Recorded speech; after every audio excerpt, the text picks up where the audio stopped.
Imagine signing up for an online course only to realize that you can't access half of the content.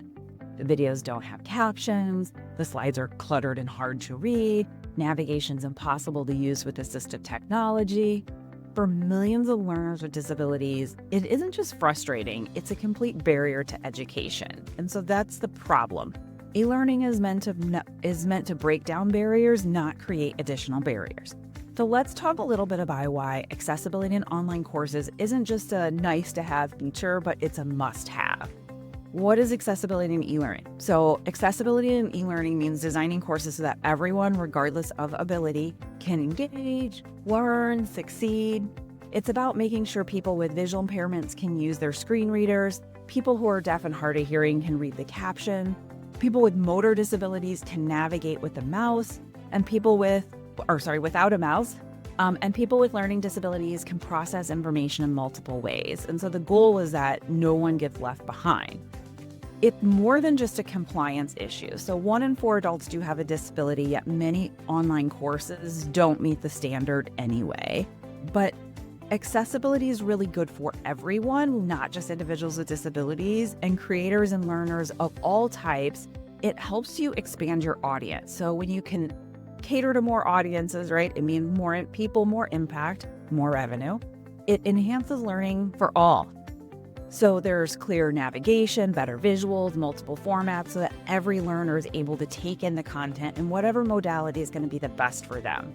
It can boost engagement and retention because when content is easier to digest, right, students stay and thus complete the courses. And it can help you avoid legal issues. A lot of countries have accessibility laws. This might be ADA, WCAG is the standard, and failing to comply with certain standards in countries could also lead to lawsuits. So one example is Harvard and MIT had to pay $9 million in a settlement because their online course lacked captions for the deaf learners. So this is a big deal.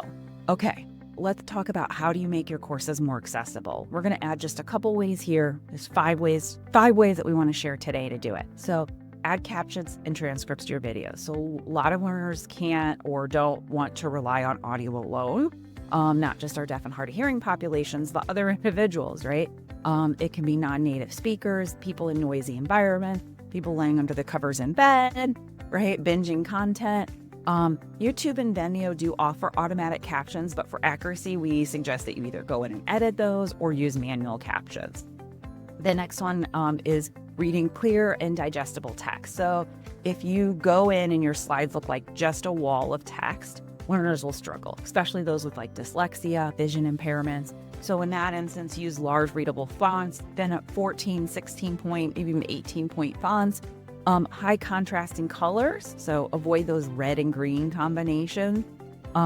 Bullet points and white space help you break up the content. So if you've ever noticed how like TED Talk, they use very simple slides, usually high contrast, it's accessibility and good design at the same time. Number 3, ensure keyboard and screen reader compatibility. So this is not everyone uses a mouse or a trackpad. Some rely on keyboard navigation or even screen readers to know what's happening on the screen. So for this, make sure your courses can be navigated with, keyboard shortcuts. Use alternative text for images. So when screen readers get to that, they're not just like image or they're not just reading some random words. They're able to tell, what's happening inside of that image. And avoid any flash-based content. So most assistive tech struggled with it, and it can be really hard for people that have epilepsy and other kinds of disabilities when the flashing lights go. Google and Apple, like when you look at their platforms, they have full screen reader support. And so that's the idea, right? How do you start integrating it into your programs? The next one is offer multiple ways to learn. So not all learners process information in the same way. You might have text, video, audio, infographics, right? This is really being that inclusive learning.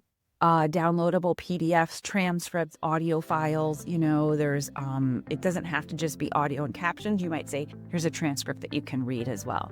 Use interactive elements, so without overloading doing the cognitive load. Think about Masterclass. It's a platform. They provide videos, transcripts, workbooks, everything. So learners can kind of pick their preferred format as they're going through things. The last one is testing your course for accessibility. So if you think it's accessible, test it. There's a lot of free tools out there. web accessibility evaluation tool, Axe accessibility checker, in NVDA. It's for screen readers and voiceovers. So you can get these and then try them out. So try navigating your course without a mouse and see if you can still access everything. And if not, then go back in and make those tweaks and fixes. And it's also not like you have to fix everything at once. I mean, we'd love for you to build with accessibility in mind from the beginning, but do what you can, as much as you can, and continue tweaking and changing. When we look at the future of accessibility and e-learning with AI, voice tech, all these smart learning adaptations, the online course world is becoming more accessible than ever. You still have to make this conscious choice to make it happen and make it happen the right way. Building that future starts right now, and I think as course creators start prioritizing accessibility, it's going to make a huge difference. So the final thought as I leave you is online courses should open doors and not close them. By making e-learning accessible, we're not just following rules, we're changing lives. So then the question is your online course truly inclusive?